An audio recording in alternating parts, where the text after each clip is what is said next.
என்னை குற்றவாளி ஆக்குவதற்காக வேண்டி அழைத்து விசாரணைக்கு கொண்டு வரப்பட்ட வைத்தியர்கள் என்னுடைய காலிலே எனக்கு டிரான்ஸ்ஃபர் ஆகிறதுக்கு நான் ஒரு தவறு செஞ்சிருக்கலையே.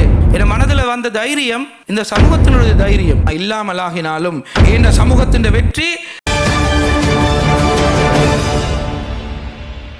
இது டாக்டர் ஷாஃபியின் போராட்டமாக உருவெடுத்திருந்தாலும் என்னுடைய பார்வையில் இது இலங்கையில் வாழ்ந்து கொண்டிருக்கக்கூடிய இந்த முஸ்லிம் சமூகத்தினுடைய ஒரு போராட்டம். டாக்டர் ஷாஃபி என்பது ரைசர் சொன்னது மாதிரி சிலுவையில் அறையப்பட்ட ஒரு பேர் மட்டுமே தான். ஆனால் ஒட்டுமொத்த முஸ்லிம் சமூகமும் அந்த துயரத்தில் என்னை தங்களுடைய உறவுக்காரனாக, தங்களுடைய மகனாக, தங்களுடைய ஒரு சொந்தக்காரனாக எடுத்து என்னுடைய அந்த நாள் துன்பத்தில் என்னுடைய துன்பத்தை தங்களுடைய துன்பமாக தோளில் தூக்கி இந்த துன்பத்தில் இருந்து இது என்னுடைய போராட்டம் அல்ல, இது இந்த சமூகத்தின் போராட்டம். சிறுபான்மையாக வாழ்ந்த இந்த முஸ்லிம்கள் மீது திணிக்கப்பட்ட ஒரு அபாண்டமான பழி, அரசியல் அதிகாரத்தை பெற்றுக் கொள்வதற்காக வேண்டி கேவலமான இனவாதத்தின் உச்சகட்டத்தில் தண்டிக்கப்பட்ட ஒரு தனி மனிதனாக இந்த சமூகம் என்னை பார்க்கவில்லை.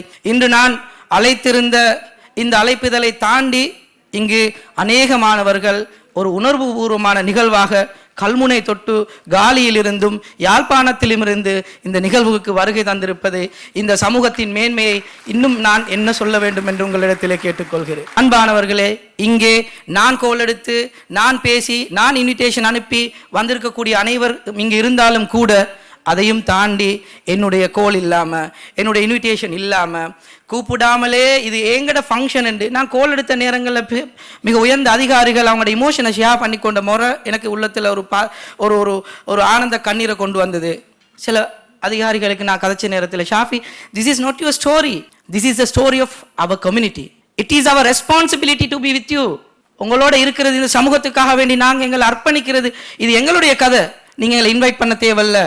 ஆகவே என் இன்விடேஷன் இல்லாமல் இந்த இடத்துக்கு வருகை தந்திருந்த அத்தனை உள்ளங்களும் பட்டுக்கொண்ட அவதிகளை இந்த நேரத்தில் நாங்கள் எதிர்பார்த்திருந்த அந்த அழைப்பு விடுத்தவர்களை தாண்டி அதிகமானவர்கள், அன்புள்ளம் கொண்டவர்கள், தங்களுடைய பிரச்சனையாக இந்த பிரச்சனையை உள்ளத்தில் எடுத்தவர்கள் இங்கு வருகை தந்து ஆரம்பத்திலிருந்து பட்டுக்கொண்ட அவதியை நான் கண்டேன். என்னுடைய கோலொன்றுக்காக வேண்டி வருகை தந்து இந்த ஸ்கிரீன்லையாவது பார்க்கலும் என்று இந்த நிகழ்வை மேலே உட்கார்ந்திருந்து எங்களுடைய சத்தத்தை மட்டும் கேட்டிருக்கக்கூடிய அன்புள்ளம் கொண்டவர்கள் அனைவர்களுடைய உணர்வுகளையும் வெளிப்படுத்தும் ஒரு புத்தகம் தான் இந்த டாக்டர் ஷாஃபியின் இந்த அநீதிக்கு எதிரான போராட்டம். இது டாக்டர் ஷாஃபி வெறுமனே ஒரு பேராக வந்தால் கூட, அகார் சார் சொன்னது மாதிரி பல நேரங்களில் அவர் பல முறைகளில் நான் அவரோட பேசுகிற நேரத்தில் அவர் என்ன மன உறுதிப்படுத்துவதற்காக வேண்டி குர்ஆனில் இருக்கக்கூடிய வசனங்களை சொல்லுவார். இன்றைக்கு கூட பேசுகிற நேரத்தில் நான் பொதுவாக ஏதாவது ஒரு ப்ரோக்ராமுக்கு கூப்பிட்டால் நான் போகிற நேரம் ஏதாவது மைண்டில் டிரைவிங் பண்ணிட்டு போகிற நேரமாவது ஏதாவது ஒன்று மைண்டில் வரும், இதை வச்சு நாங்கள் பேசணும் என்று நான் வைஃப்ட்ட சொல்லிக்கொண்டேன்.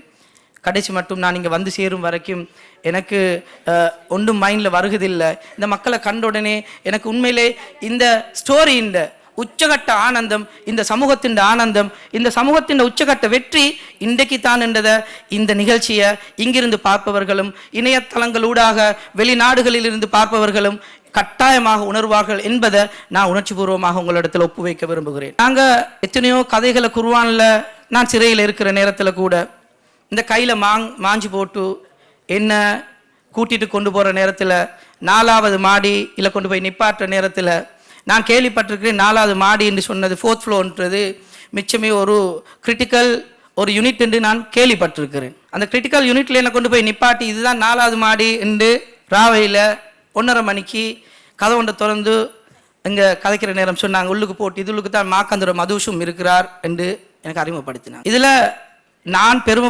பாராட்டுறதுக்கு எந்த ஒரு வீதமாவது என்னுடைய பெருமைக்குரிய விஷயம் ஒன்றுமே இல்லை.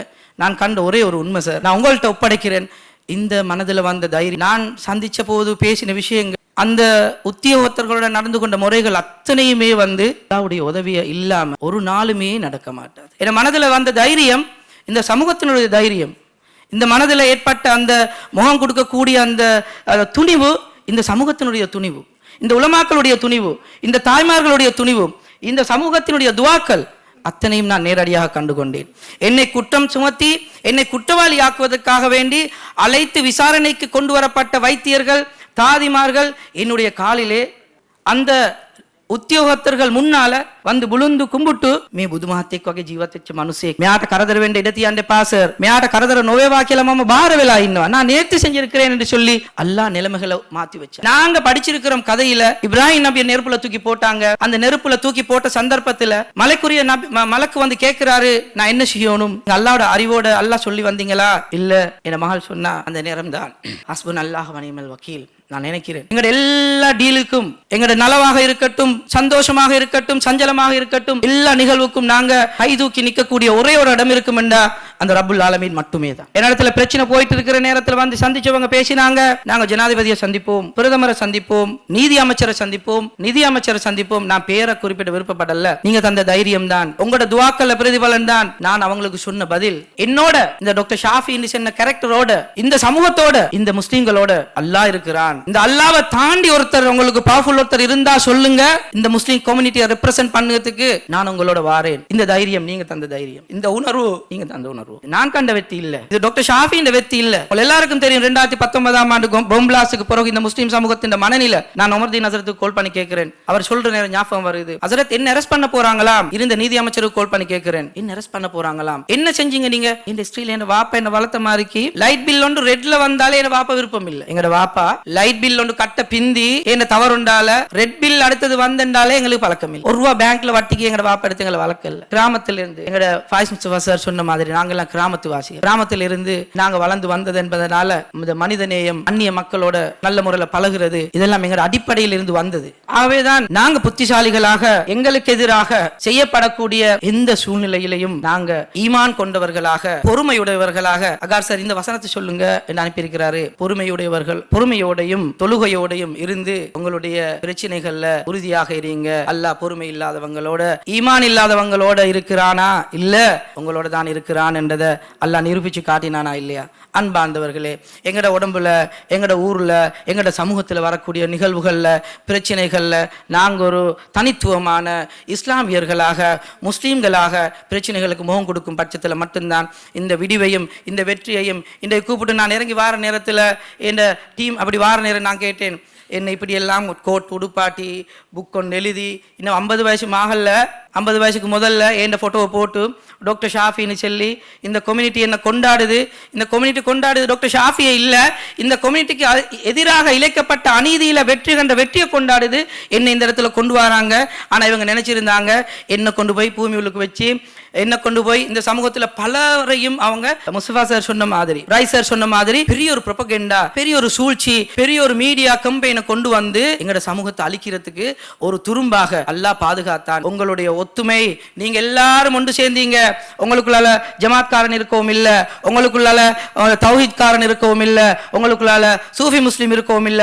நீங்க எல்லாரும் 2019ஆம் ஆண்டு நினைச்சு பாருங்க, நாங்க எல்லாம் ஒரே ஒரு முஸ்லீம், அல்லாஹ்வையும் ரசூலையும் நம்பின மக்கள் மட்டும் தான் எங்களோட உள்ளத்துல கொண்டோம். நாங்க திக்ரு மஜ்லிஸ்கள் செஞ்சோம். நாங்க தப்லீக் ஜமாத்தில் உள்ளவங்க என்ன பாத யாத்திரைகள் மூலமாக ஜமாத்துல போனாங்க.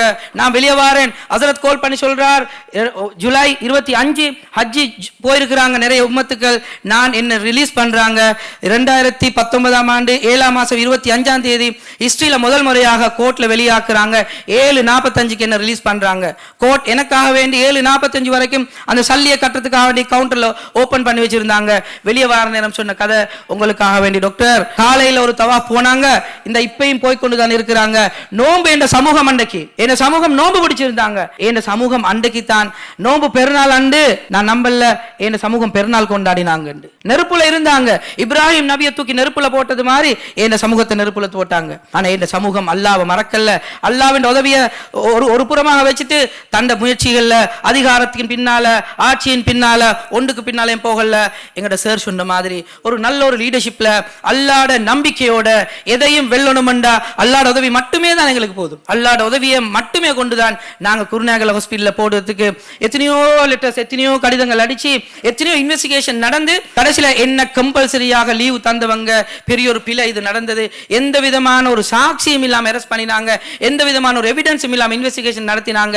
கம்ப்ளீட்லி இன்வெஸ்டிகேஷன் முடிச்சு என்ன சர்வீஸுக்கு ரிகால் பண்ற நேரத்தில் குருநாகலுக்கு போட்டா இவங்க ஹிஸ்டரியில விழுந்துட்டமே மண் படல்ல என்று சொல்ற மாதிரி வாரிய பிள்ளைக்கு கடிதம் அடிச்சாங்க. 2 மாசம் நீங்க இந்த கடிதத்தை பொறுப்படுத்தி வேலை போலாட்டி திருப்பி உங்களை டெர்மினேட் பண்ணிடுவாங்க, உங்களை சர்வீஸ்ல இருந்து இல்லாம ஆக்கிடுவாங்க. நான் இல்லாமலாகினாலும் என்ற சமூகத்தின் வெற்றி, நான் குருநாகல் ஹாஸ்பிட்டல்ல போய் அதே யூனிட்ல இருந்து அதே தொழிலை செய்யறது தான் இந்த முஸ்லிம் சமூகத்தினுடைய வெற்றி. அதால நான் அந்த இடத்துக்கு மட்டுமே தான் போவேன். நான் போறேன், எனக்கு உள்ள ஏற்பட்ட உணர்வு இந்த சமூகத்தின் உணர்வு. அந்த இடத்துல போய் ஒரு நாளைக்கு நான் வேலை செய்யறதான். எத்தனையோ அதிகாரிகள், ஏன் ஷாஃபி நீங்க பிரச்சனை படுத்துறீங்க, எத்தனையோ அதிகாரிகள் பேசி சொன்னாங்க, ஏன் நீங்க அதை பிரச்சனை படுத்துறீங்க, நீங்க போய் ஜாப் எடுத்துட்டு போற ட்ரான்ஸ்ஃபர் வரதுக்கு நான் எனக்கு ட்ரான்ஸ்ஃபர் ஆகிறதுக்கு நான் ஒரு தவறு செஞ்சிருக்கேன் இல்லையே. how can they transfer me, transferring without the officer's consent, it is a punishment. how can they punish me without doing any sin, without destroying any legal activities? என்ன எப்படி அவங்க பனிஷ் பண்ணிலும்? நாங்க எங்களோட வாழ்க்கையில இந்த சமூகம் வெற்றி அடையணுமாக இருந்தென்றால், இந்த சமூகம் மேன்மை அடையணுமாக இருந்தென்றால், எங்களுக்குள்ள ஒரே ஒரு ஆயுதம் ஈமானோட, உறுதியாக நல்ல வழிகாட்டல்களோட, எனக்கு என் பாதையில என்னை ஸ்பிரிச்சுவலி வழிகாட்டின நிறைய பேர். இந்த புக்கை பற்றி நான் இந்த கால் பண்ணி கதைச்ச நேரம் சொன்ன கதை என்னென்றால், this is a book of spirituality and emotions, how we overcome the problem. இது எங்களோட உணர்வுபூர்வமான, எங்களுடைய ஆத்மீக ரீதியாக உணர்வுகளை கொண்ட இந்த புத்தகம் தான் இது. ஆகவே எங்களோட சமூகத்தின் விடிவு இந்த அல்லாஹ்வுடைய உதவிய நாடி புத்திசாலிகளாக நல்ல வழிகாட்டல்களோடு செயல்படுவதனூடாக மட்டுமே தான் வரும். இன்னும் ஒரு சில நிமிடங்களில் சில குறைவுகளை நிவர்த்தி செஞ்சு முடிச்சுக்கொள்ள விரும்புகிறேன். என் மகள் வெல்கம் ஸ்பீச் பேசினதில் அன்புக்குரிய ஆகார் சேரையும் இன்னும் சிலரையும் மறந்துட்டா. அவன் ரிசல்ட்ஸ் வந்த நேரத்தில் எனக்கு பயமாக இருந்தது. ஒரு முறை காட்டோ விட்டையில் சகோதரர் அகமது முனாவர் கூப்பிட்டு ஒரு ப்ரோக்ராமில் பேச வச்சாரு. அந்த பேச வச்ச ப்ரோக்ராமுக்கு பிறகு கிட்டத்தட்ட 4-5 நாள் அவருக்கு, நாங்கள்லாம் முஸ்லீம்கள் ஓப்பனாக பேசுவோம், என் உடன்பிறப்புகள், என் மகளுக்கு 4-5 நாள் காய்ச்சல். அதுக்கு பிறகு நான் யோசிச்சேன், சாரோடையும் காய்ச்சல் வெளியில் மிச்சம் எக்ஸ்போஸ் பண்ணவே வேணாம், மகளை நாங்கள் நம்புகிறோம் கண்ணூறு அது இதெல்லாம் இருக்குதுண்டு. அதால் நான் மிச்சம் பொத்தி தான் வளர்த்தோம். என்னமோ ஏதோ உங்கள்ட இருக்கக்கூடிய உணர்வுகளில் அந்த ஆதங்கம் ஏண்ட மகளில் ரிசல்ட்ஸை சொன்னவங்க தங்களோட மகளோட ரிசல்ட்ஸை தாண்டி சொன்னாங்க, அழுதாங்க. எத்தனையோ வாய்ஸ் நோட் எனக்கு பேசி ஆன்சர் பண்ணிக்கொள்ளாமல் இருந்ததால் எத்தனையோ பேர் வாய்ஸ் நோட் போட்டாங்க. உங்களோட மகளுக்கு இப்பயும் உட்கார்ந்துருந்த நேரத்தில் நிகழ்ச்சியை யாரோ ஃபேஸ்புக்கில் பார்த்துட்டு கால் பண்ணி அழுகுறாங்க. ஆக அன்பானவர்களே, ஏண்ட எல்லா கவலையிலையும் நீங்கள் உங்களோட கவலையை அடுத்தீங்க, ஏண்ட எல்லா சந்தோஷங்களையும் அதை உங்களோட சந்தோஷமாக எடுத்தீங்க. அது மட்டும் இல்லை, இந்த ப்ரோக்ராம் ஆர்கனைஸ் பண்ணின நேரத்தில் நான் கண்டியில் அஷ்ரஃப் ஷிஹாப்தீன் சார் இங்கே கலம்புல புத்தகத்தை வாசிக்கணும், எனக்கு ஒரு வீக்னஸ் இருக்குது, வாசிக்கிறது என்றால் எனக்கு சரியான ஒரு கஷ்டமான வேலை. ஃபேக்கல்ட்டியில் இருக்கிற நேரத்தில் கூட ஃபைனல் மூமெண்ட்ஸில் ஃபோட்டோ காப்பி கொஞ்சம் தடுத்து வச்சுட்டு டக்குன்னு வாசித்து எக்ஸாமை கூட போடுதால் தான் நான் புத்தகத்தை விரித்து வச்சுட்டு உட்காந்து வாசித்து ஹைலைட் பண்ணி அதை டிஸ்கஸ் பண்ணி அது சரியான கஷ்டம் எனக்கு. அவர்கிட்ட சொன்னேன், சார் எனக்கு என்ன வாசிக்கவே இல்லை, நீங்கள் வாசிக்காமல் எப்படி டாக்டர் உங்களோட புத்தகம் இது? சரி சார், ஒரு டிசிஷன் ஒன்று எடுப்போமே நாங்கள், நீங்கள் வாசிங்க, நான் கேட்டிருக்கேன் ஃபோனில், என்ன பிடிக்க கஷ்டம். அவர் இனி முடிச்சுட்டு இருந்து பாவம் வயசு மனுஷன் ராவ் 11 மணி 11:30 எடுத்து வாசிப்பார், ஒவ்வொரு சாப்டராக வாசிப்பார். வாசி திருத்தங்கள் செஞ்சு என் மனசில் உள்ள எல்லா விஷயங்களையும் அவர் எழுத்து மூலமாக கொண்டிருக்கிறார். அதில் அவருக்கு நான் நன்றி சொல்ல கடமைப்பட்டிருக்கிறேன். உலகத்திலேயே ஒரு சிறுபான்மைக்கு எதிராக திட்டமிட்டு செய்யப்பட்ட சதியிலிருந்து அதிவேகமாக வெளியே தலையை நிமிர்த்தி வாழுது ஒரு சமூகம் ஸ்ரீலங்காவில் இருக்கக்கூடிய இந்த முஸ்லீம் சமூகம் தான். நாங்களும் எத்தனையோ நாடுகளுக்கு போயிருக்கோம். அந்த நாடுகளில் இல்லாத ஈமானியத்தான உணர்வுகளையும் இந்த மக்களை ஆத்மீக ரீதியாக வழிநடத்துவதற்குரிய இந்த ஆளுமைகளும் இந்த ஜமியத்துல் உலமாவும் அர்க்கம் மௌலவி கோல் எடுத்து சொன்னோடனே மறந்துடுச்சு சத்தியமாக. அவர் என் மகள விஷயத்தில் மிச்சம் கன்சர்ன். கோல் எடுத்து சொன்ன உடனே, is Zainab is coming? Yes, I am coming. இந்த புக்ல இருக்கக்கூடிய ஒவ்வொரு வார்த்தைகளும் ஒவ்வொரு எழுத்துக்களும் இந்த சமூகத்தினால் செதுக்கப்பட்ட எழுத்துக்களே தவிர டாக்டர் ஷாஃபியினால் சாதிச்சு ஒன்றுமே இல்லை. நீங்க எல்லாம் ஒன்று சேர்ந்து இதுதான் யதார்த்தம், இதுதான் உண்மையும், இதுதான் டாக்டர் ஷாஃபி ஒன்றுமே செய்யல. வெறுமனே சிலுவையில் அரைக்கப்பட்ட ஒரு மனுஷனாக இருந்தது மட்டும்தான், அதுல வந்த கஷ்டங்களை புரிந்து கொண்டது மட்டுமே தான் நான் செஞ்ச வேலை. மற்ற வேலை எல்லாமே ஆத்மீக ரீதியாக உங்களால் செய்யப்பட்ட விஷயத்தின் வெற்றி தான்.